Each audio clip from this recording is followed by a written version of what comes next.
여러분은 어떤 습관을 가지고 있나요?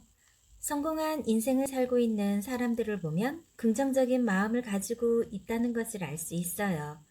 그러한 긍정적인 마음은 긍정적인 습관을 만들어내죠. 우리가 매일같이 반복하는 작은 습관들은 사소해 보이지만 그것이 모이면 몇 년 후에는 아주 큰 차이와 변화를 가져온답니다. 긍정 습관이 성공의 미래를 만든다. 오늘은 재능을 앞서는 성실에 대해서 들려드릴게요. 영국의 물리학자 뉴턴은 오늘 할 수 있는 일에 전력을 다하라 라고 이야기했네요. 혹시 여러분 샘 월튼에 대해서 알고 있나요? 어느 나라 사람일까요? 네, 샘은 미국 사람이에요. 샘 월튼의 집은 가난했어요. 그래서 샘은 어려서부터 아르바이트를 해야 했죠. 샘, 고등학교를 보내줄 수 없어서 미안하구나. 샘의 부모님은 눈시울을 적셨어요. 하지만 샘은 슬퍼하지 않았어요. 걱정 마세요. 저에게는 성실한 두 다리가 있잖아요. 샘은 아르바이트를 해서 학비를 벌어가며 고등학교에 다녔어요. 샘, 피곤하지 않니? 샘의 친구가 물었어요. 샘은 수업이 끝나기가 무섭게 아르바이트를 하러 달려갔거든요. 괜찮아. 이제 일이 몸에 익숙해져서 일을 안 하면 그게 더 어색하다니까. 샘은 무슨 일을 하든 성실하게 해나갔어요. 모든 사람에게 시간이 똑같이 주어지지만 성실한 사람은 게으른 사람보다 몇 배나 많은 일들을 해낼 수 있다는 것을 알고 있었죠. 샘은 어려서부터 물건을 내다 파는 일에 익숙해서 대학에서도 경영학을 공부하게 되었어요. 그리고 샘은 대학을 졸업한 후 장사를 하기로 마음먹었어요. 처음에는 그저 작은 슈퍼마켓을 열 생각이었죠. 샘은 자신의 상점을 열기 전에 무척 바쁘게 돌아다녔어요.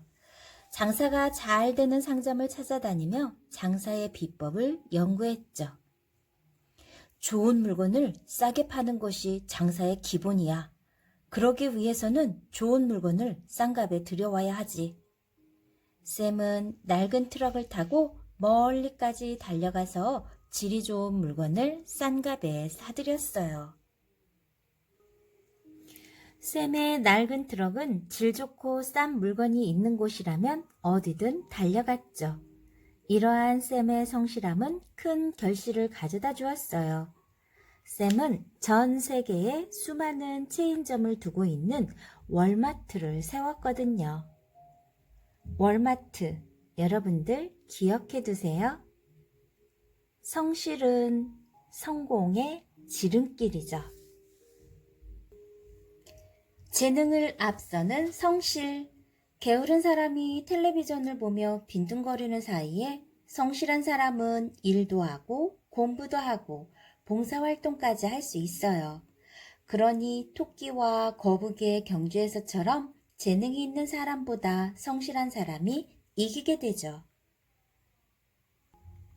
성실한 어른으로 자라려면 어떻게 해야 되는지 우리 한번 알아볼까요?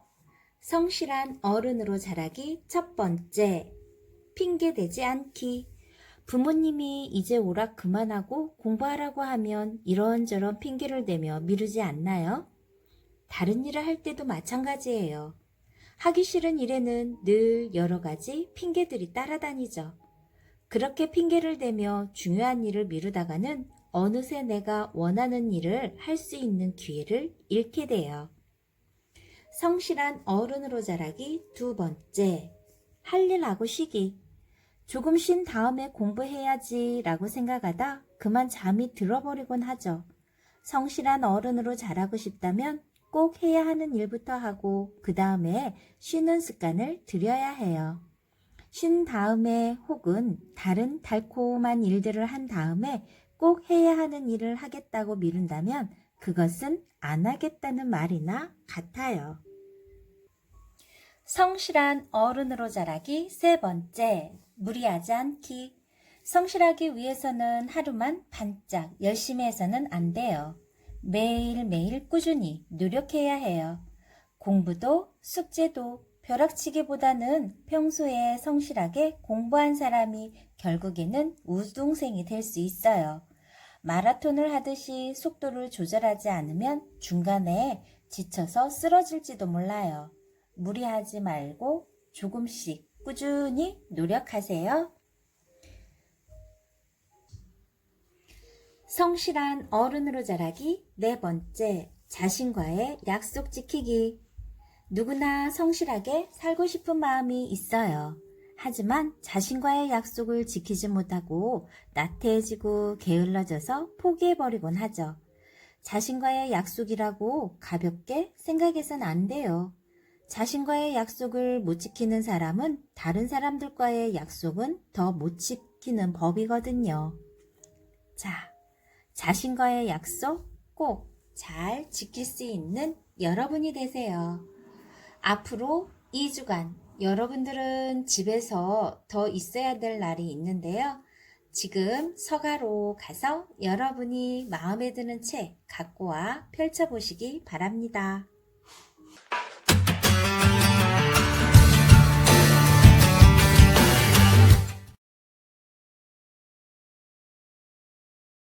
긍정 습관이 성공의 미래를 만든다.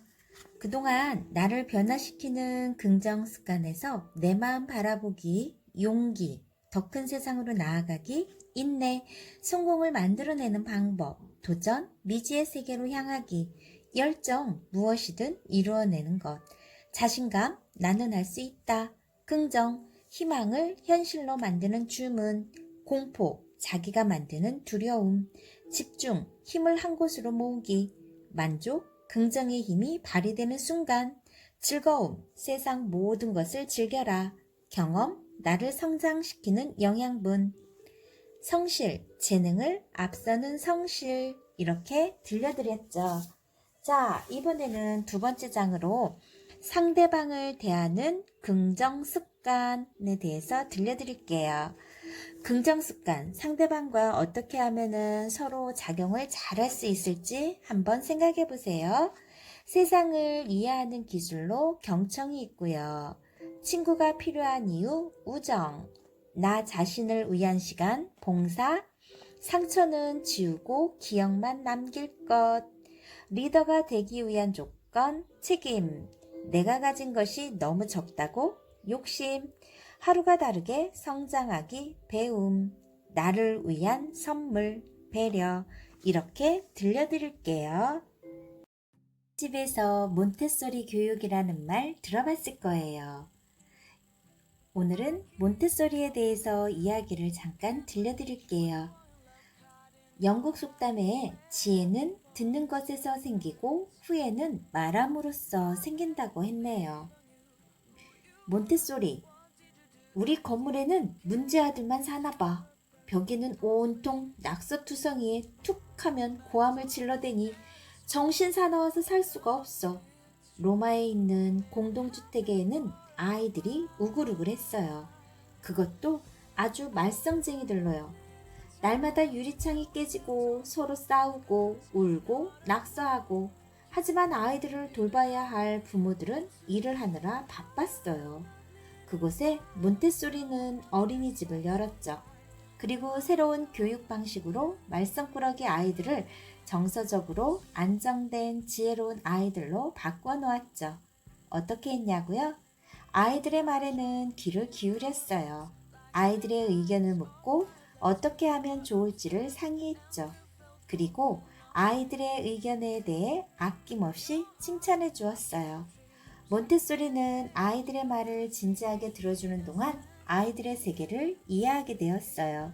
그리고 그것을 연구해 아이들이 도움이 되는 교육 방식을 찾아갔죠. 몬테소리의 새로운 교육 방식은 수많은 아이들에게 놀라운 발전을 가져왔고, 세계의 유아와 어린이 교육에 큰 변화를 가져왔어요. 아이들은 몬테소리가 자신의 말에 귀를 기울여 줄 때 존중받는 기분을 느꼈어요. 존중을 받는다는 느낌은 남녀노소 할 것 없이 누구나 기분을 좋게 해요. 그리고 상대에게 받고 있는 존중에 어울리는 좋은 사람이 되도록 노력하게 하죠. 사람들이 자신의 말을 잘 들어주었을 때 얼마나 큰 기쁨을 느끼는지 몬테소리는 알고 있었어요. 자, 세상을 이해하는 기술 한번 알아볼까요? 사람들을 화나게 하는 방법 중에 가장 간단한 것이 뭔지 아나요? 그것은 그 사람의 말을 무시하는 거예요. 그리고 사람들을 기분 좋게 하는 방법 중에 가장 간단한 게 뭔지 아나요? 그건 그 사람의 말을 경청하는 거예요. 사람들의 말을 잘 들어주는 것. 그게 바로 사람들의 마음을 끄는 대화의 시작이죠. 경청하는 습관 기르기 첫 번째. 상대방이 말할 때 시선 마주하기. 상대방이 말하고 있는데 눈을 자꾸만 다른 곳으로 돌리면 관심이 다른 곳에 있는 것처럼 보여요. 그래서 상대방은 내가 자기의 말을 지루해하고 있다고 생각하고 기분이 상하죠. 경청하는 습관 기르기 두 번째. 적절한 반응 보이기. 말하는 사람이 이야기하는 사이 적당한 반응을 하는 게 좋아요. 당신의 이야기를 잘 듣고 있어요 라는 신호가 되도록 말이죠. 아, 그래? 정말? 이런 말들을 하며 자연스럽게 동작도 함께 하면 좋아요. 경청하는 습관 기르기 세 번째. 끝까지 들어주기. 급한 일이 있는 게 아니라면 상대방의 말을 끝까지 들어주는 게 좋아요. 자기가 하고 싶은 말이 있다고 상대방의 말을 톡 끊고 말하는 건 예의가 아니에요. 상대방의 입장이 되어 들어보세요. 내가 상대방의 입장이 되었다고 생각하면 그 사람 말을 더 잘 이해할 수 있어요. 지금부터 부모님이나 친구, 그리고 학교에 가면 선생님의 말을 잘 경청해 주세요.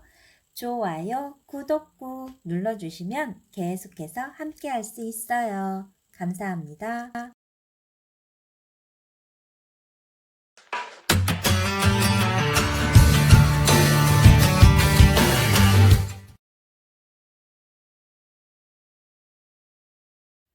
상대방을 대하는 긍정 습관. 자, 우정에 대해서 한번 이야기해 드릴게요. 친구가 필요한 이유는 무엇일까요? 고대 로마의 철학자 키게로는 친구는 기쁨을 배로 만들고 슬픔을 반으로 줄여준다 이랬어요. 여러분들 그동안에 이 말 많이 들어봤죠? 맞아요. 로마의 철학자 키게로가 한 말이에요. 자, 칸트는 독일의 유명한 철학자예요. 폭넓고 깊이 있는 철학 지식으로 독일은 물론 세계적인 존경과 관심을 받았죠.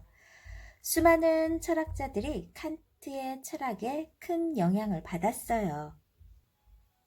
하지만 세계적인 철학자 칸트의 일상은 남들과 크게 다르지 않았죠. 칸트는 사람들을 만나는 것에 무척 부지런했어요. 대학 강의를 마치고 나면 사람들이 모여있는 커피숍이나 서점에 들러 사람들과 이야기 나눈 것을 좋아했죠. 칸트, 당신은 유명한 철학자잖아요. 그런데 우리 같은 보통 사람들하고 잡담할 시간이 있나요? 칸트와 서점에서 만나 토론을 즐기던 사람들이 물었어요. 철학자에게 가장 해로운 일이 뭔 줄 아나요? 칸트가 장난스럽게 물었어요. 글쎄요. 그건 혼자서 식사를 하는 거예요. 사람과 만나지 않는 사람이 철학에 대해서 얼마나 깊이 있게 알 수 있겠어요. 칸트는 책을 읽고 연구하는 건 못지않게 인생을 평범하게 살아가는 친구들을 사귀는 걸 즐겼어요. 그리고 그것이 자신에게 꼭 필요한 일이라고 생각했죠. 칸트는 함께 토론을 하며 우정을 쌓아가는 친구들을 통해 자신의 철학을 완성해 갔어요. 칸트는 보통 사람으로 살아가는 친구들의 모습에서 영감과 에너지를 얻어 훌륭한 철학적 업적을 남길 수 있었답니다. 좋은 습관 키우는 방법. 친구가 필요한 이유. 친한 친구가 있는 사람은 그렇지 않은 사람보다 행복 지수가 높다고 해요. 그만큼 친구가 우리의 행복에 큰 영향을 미치고 있다는 걸 알 수 있죠. 나를 진정으로 걱정하고 아껴주는 한 명의 친구가 있다면 훨씬 든든하고 큰 위안이 돼요. 좋은 친구가 되는 법, 좋은 친구를 만드는 법. 첫 번째, 친구들이 나에게 다가와 말을 걸어주기를 기다린다면 내 마음에 드는 친구를 사귀기 어려워요. 내가 먼저 다가가야 내 마음에 드는 좋은 친구를 사귈 수 있답니다. 좋은 친구가 되려면 친구와 내가 다르다는 것을 이해해야 해요. 친구는 나와 달라. 생각하는 것도, 좋아하는 것도, 말하는 방식도. 그러니까 나와 다르다고 화를 내거나 서운해하는 것은 어리석은 일이야. 좋은 친구가 되는 법. 세 번째, 홀로서기. 친구가 내 슬픔을 모두 이해해주고 해결해줄 수 있는 사람은 아니에요. 어느 정도 도움은 되겠지만 친구가 내 모든 감정을 책임질 수도 없고 나도 친구의 모든 감정을 책임질 수 없어요. 친구가 옆에 있어도 내 감정을 스스로 다스리려고 노력해야 하죠. 네 번째, 의리 지키기. 친구가 절대로 비밀이라고 말한 것은 꼭 지켜주세요. 다른 사람에게 친구를 흉보는 일도 백해 무익한 일이죠.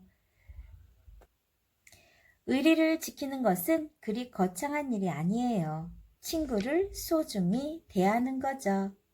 자, 다시 한번 해드릴게요. 좋은 친구가 되는 법, 좋은 친구를 만드는 법. 첫 번째, 마음에 드는 친구에게 먼저 다가가기.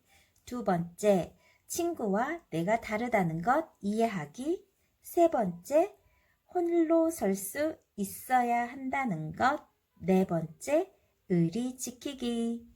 요거를 생각하면 여러분들은 좀 더 멋진 친구가 될 수도 있고 다른 친구들도 역시 좋은 친구를 만날 수 있어요. 오늘도 코로나19 물러가라 얍!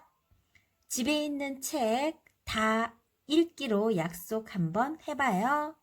책 읽기 캠페인. 여러분들 충분히 이겨낼 수 있어요. 좋아요, 구독 꾹 눌러주시면 계속해서 함께 할 수 있습니다.